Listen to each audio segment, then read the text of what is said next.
ओम शांति। 21 मार्च 2026 बाबा के महावाक्य। मीठे बच्चे, श्रीमत पर कल्याणकारी बनना है। सबको सुख का रास्ता बताना है। प्रश्न: किसी भी प्रकार की गफलत होने का मुख्य कारण क्या है? उत्तर: देह अभिमान।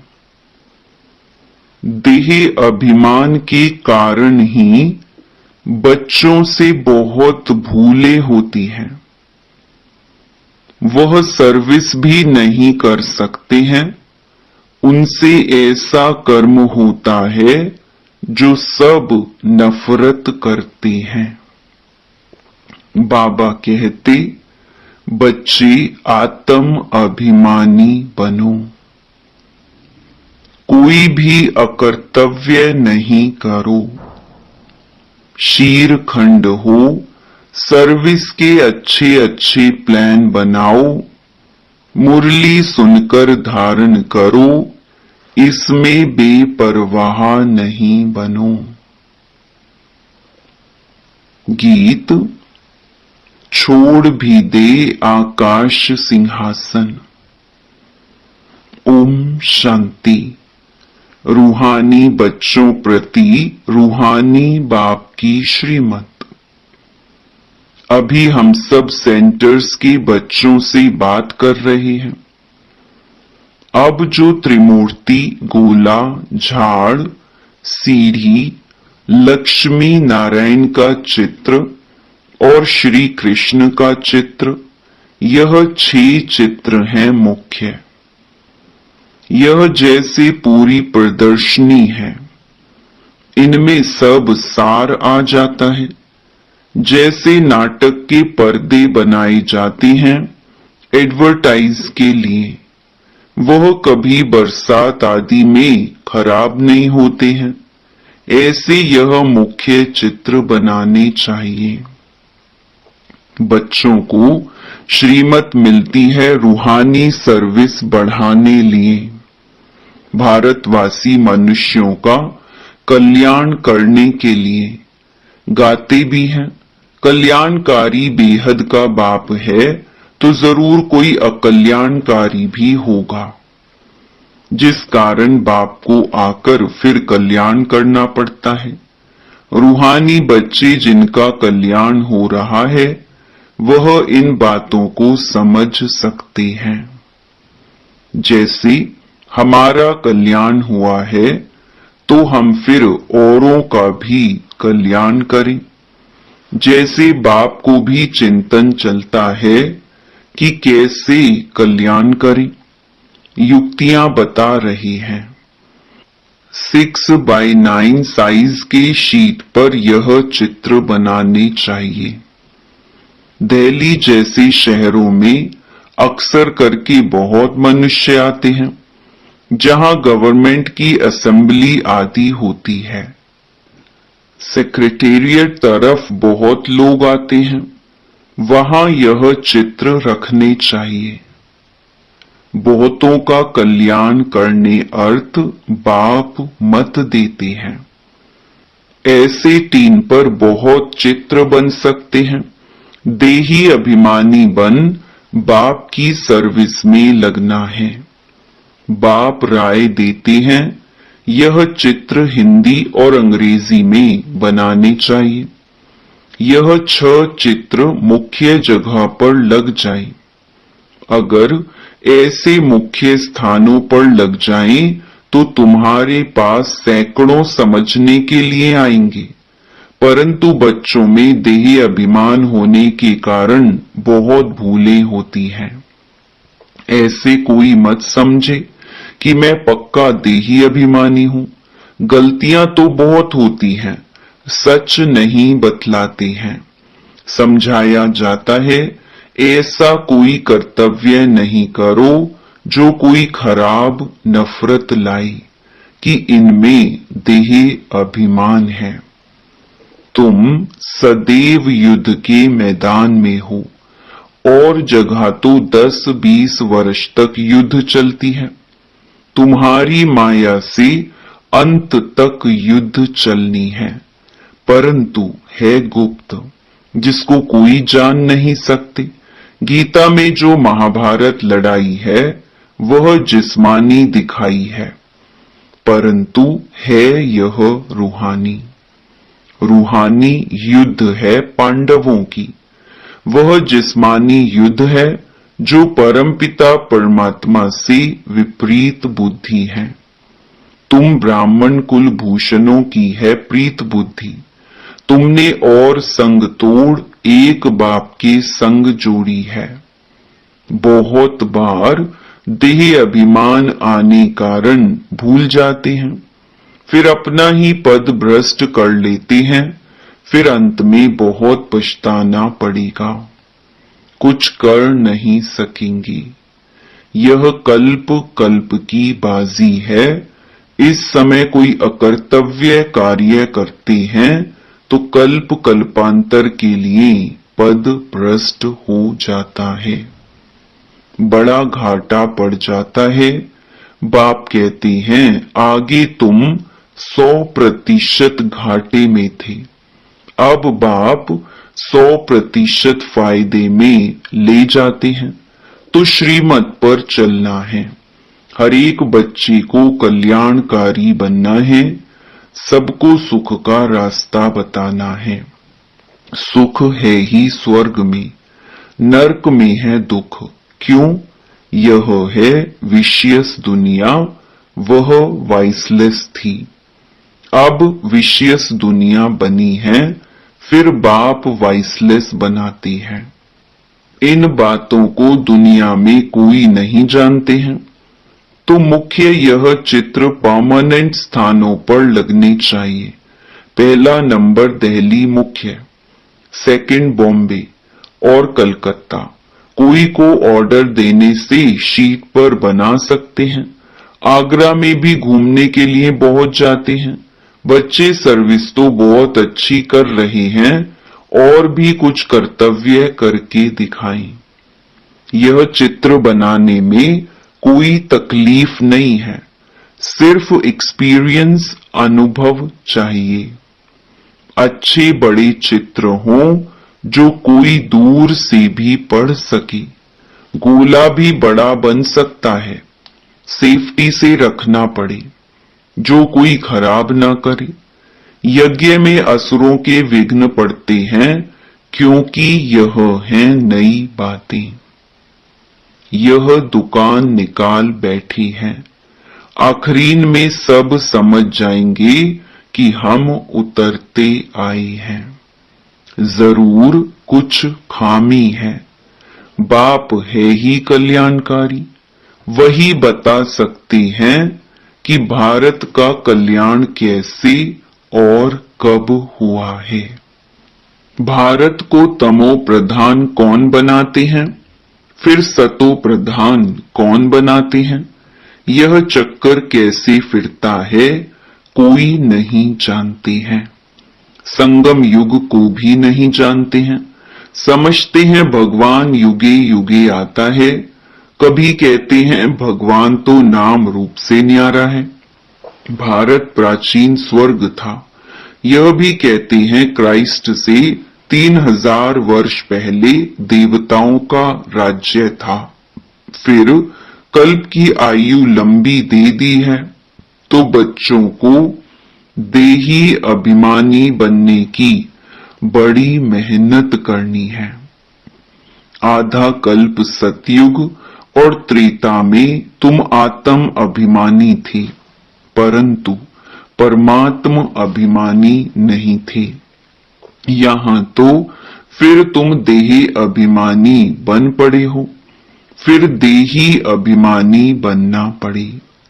यात्रा अक्षर भी है, परंतु अर्थ नहीं समझते हैं। मन मनाभव का अर्थ है रूहानी यात्रा पर रहो। हे आत्माएं, मुझ बाप को याद करो। श्री कृष्ण तो ऐसे कह ना सके, उन पर कोई कलंक लगा ना सके। यह भी बाप ने समझाया है। सीढ़ी जब उतरे हैं तो आधा कल्प काम चिता पर बैठ काले हो जाते हैं। अब है ही आयरन एज। उनकी संप्रदाय काली ही होगी, परंतु सबका सांवरा रूप कैसे बनाए? चित्र आदि जो भी बनाए हैं सब बेसमझी के। उसको ही शाम फिर सुंदर कहना यह कैसे हो सकता है? उनको कहा ही जाता है अंधश्रद्धा से गुड़ियों की पूजा करने वाले। गुड़ियों का नाम रूप ऑक्यूपेशन आदि हो नहीं सकता। तुम भी पहले गुड़ियों की पूजा करते थे ना, अर्थ कुछ भी नहीं समझते थे। तो बाबा ने समझाया है प्रदर्शनी के चित्र मुख्य बन जाए। कमेटी बने जो प्रदर्शनी पिछाड़ी प्रदर्शनी करती रहे। बंधन मुक्त तो बहुत हैं, कन्याएं बंधन मुक्त हैं, वानप्रस्थी भी बंधन मुक्त हैं। तो बच्चों को डायरेक्शन अमल में लाना चाहिए। यह है गुप्त पांडव, कोई को भी पहचान में नहीं आ सकते। बाप भी गुप्त, ज्ञान भी गुप्त। वहां मनुष्य मनुष्य को ज्ञान देते हैं, यहाँ परमात्मा बाप ज्ञान देते हैं आत्माओं को।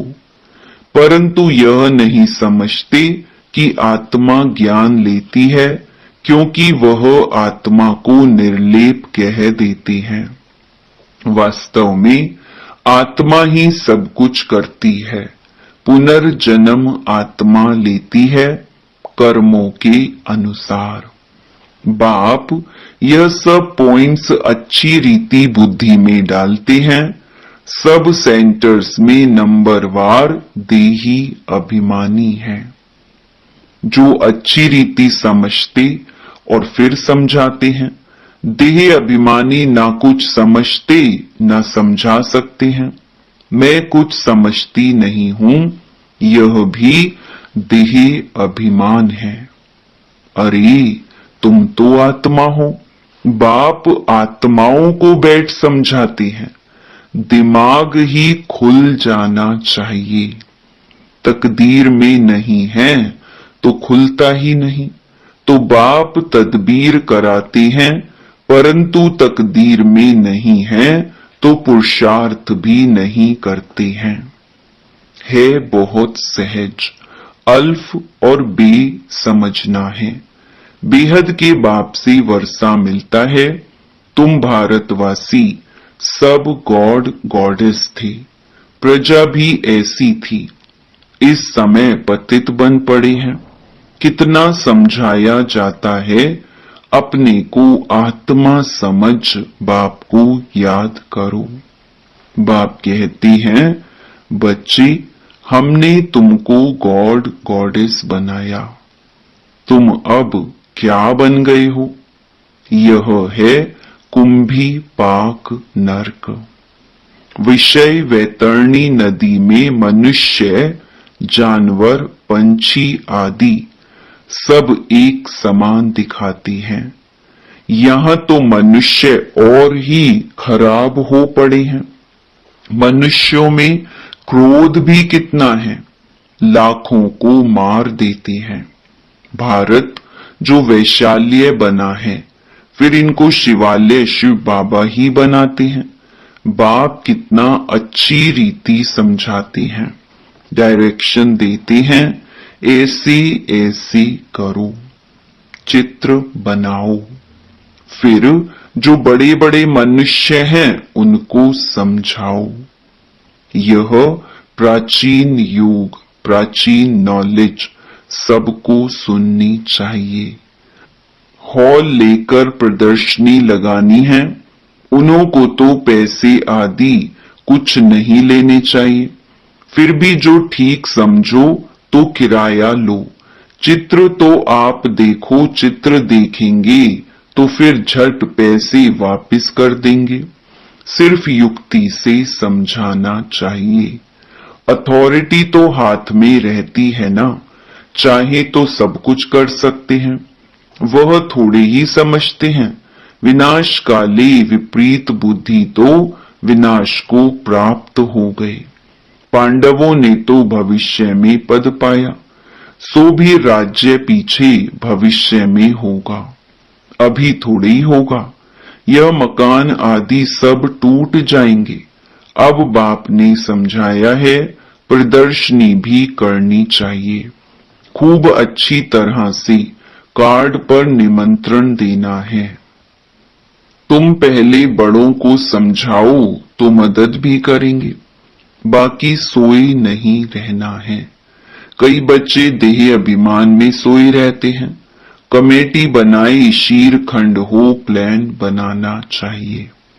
बाकी मुरली नहीं पढ़ेंगे तो धारणा कैसे होगी। ऐसे बहुत लागर्ज अर्थात बेपरवाह हैं। अच्छा, मीठे मीठे सिकेलधे बच्चों प्रति मात पिता बाप दादा का याद प्यार और गुड मॉर्निंग। रूहानी बाप की रूहानी बच्चों को नमस्ते। धारणा के लिए मुख्य सार। पहला, देही अभिमानी बनकर सर्विस की भिन्न भिन्न युक्तियां निकालनी है। आपस में शीर खंड होकर सर्विस करनी है। जैसे बाप कल्याणकारी है, ऐसे कल्याणकारी बनना है। दूसरा, प्रीत बुद्धि बन और संग तोड़ एक संग जोड़ना है। कोई ऐसा अकर्तव्य नहीं करना है जो कल्प कल्पांतर के लिए नुकसान हो जाए। वरदान, बेहद की वैराग्य वृत्ति द्वारा नष्टो मोहा स्मृति स्वरूप बनने वाले अचल अडोल भव। जो सदा बेहद की वैराग्य वृत्ति में रहते हैं, वह कभी किसी भी दृश्य को देख घबराते व हिलते नहीं, सदा अचल अडोल रहते हैं। क्योंकि बेहद की वैराग्य वृत्ति से नष्टो मोहा स्मृति स्वरूप बन जाते हैं। अगर थोड़ा बहुत कुछ देखकर अंश मात्र भी हलचल होती है या मोह उत्पन्न होता है, तो अंगद के समान अचल अडोल नहीं कहेंगे। बेहद की वैराग्य वृत्ति में गंभीरता के साथ रमणीकता भी समाई हुई है। स्लोगन, राज्य अधिकारी के साथ साथ बेहद के वैरागी बनकर रहना, यही राज ऋषि की निशानी है। मातेश्वरी जी के अनमोल महावाक्य। आत्मा कभी परमात्मा का अंश नहीं हो सकती है। बहुत मनुष्य ऐसे समझते हैं, हम आत्माएं परमात्मा की अंश हैं। अब अंश तो कहते हैं टुकड़े को, एक तरफ कहते हैं परमात्मा अनादि और अविनाशी है, तो ऐसे अविनाशी परमात्मा को टुकड़े में कैसे लाते हैं। अब परमात्मा कट कैसे हो सकता है। आत्मा ही अजर अमर है, तो अवश्य आत्मा को पैदा करने वाला अमर ठहरा। ऐसे अमर परमात्मा को टुकड़े में ले आना, गोया परमात्मा को भी विनाशी कह दिया। लेकिन हम तो जानते हैं कि हम आत्मा परमात्मा की संतान हैं, तो हम उसके वंशज ठहरे अर्थात बच्चे ठहरे। वो फिर अंश कैसे हो सकते हैं। इसीलिए परमात्मा के महावाक्य हैं कि बच्चे मैं खुद तो इमोर्टल हूं, जागती ज्योत हूं, मैं दीवा हूं, मैं कभी बुझता नहीं हूं और सभी मनुष्य आत्माओं का दीपक जगता भी है तो बुझता भी है। उन सबको जगाने वाला फिर मैं हूं, क्योंकि लाइट और माइट देने वाला मैं हूं। बाकी इतना जरूर है, मुझ परमात्मा की लाइट और आत्मा की लाइट दोनों में फर्क अवश्य है।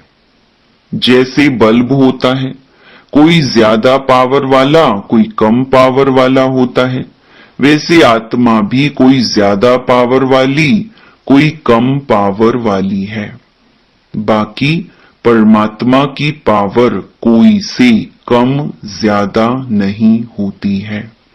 तभी तो परमात्मा के लिए कहते हैं परमात्मा सर्वशक्तिवान, अर्थात सर्व आत्माओं से उसमें शक्ति ज्यादा है। वही सृष्टि के अंत में आता है। अगर कोई समझे परमात्मा सृष्टि के बीच में आता है, अर्थात युगे युगे आता है, तो मानो परमात्मा बीच में आ गया, तो फिर परमात्मा सर्व से श्रेष्ठ कैसे हुआ? अगर कोई कहे परमात्मा युगे युगे आता है, तो क्या ऐसे समझें कि परमात्मा घड़ी घड़ी अपनी शक्ति चलाता है? ऐसे सर्वशक्तिवान की शक्ति इतने तक है, अगर बीच में ही अपनी शक्ति से सबको शक्ति अथवा सद्गति दे देवे, तो फिर उनकी शक्ति कायम होनी चाहिए। फिर दुर्गति को क्यों प्राप्त करते हो? तो इससे साबित माना सिद्ध है कि परमात्मा युगे युगे नहीं आता है, अर्थात बीच बीच में नहीं आता है। वो आता है कल्प के अंत समय और एक ही बार अपनी शक्ति से सर्व की सद्गति करता है। जब परमात्मा ने इतनी बड़ी सर्विस की है, तब उनका यादगार बड़ा शिवलिंग बनाया है और इतनी पूजा करते हैं, तो अवश्य परमात्मा सत भी है, चैतन्य भी है और आनंद स्वरूप भी है। अच्छा, ओम शांति। ये अव्यक्त इशारे निश्चय के फाउंडेशन को मजबूत कर सदा निर्भय और निश्चिंत रहो। व्यर्थ संकल्प व संशय की मार्जिन होते हुए भी समर्थ संकल्प चले कि सदा बाप रक्षक है, कल्याणकारी है। इस निश्चय की विजय अवश्य होती है, तो क्वेश्चन मार्क का टेढ़ा रास्ता ना ले, सदा कल्याण की बिंदी लगाओ। Full stop. इसी विधि से हर बात सहज भी होगी और सिद्धि भी प्राप्त होगी। अच्छा, ओम शांति।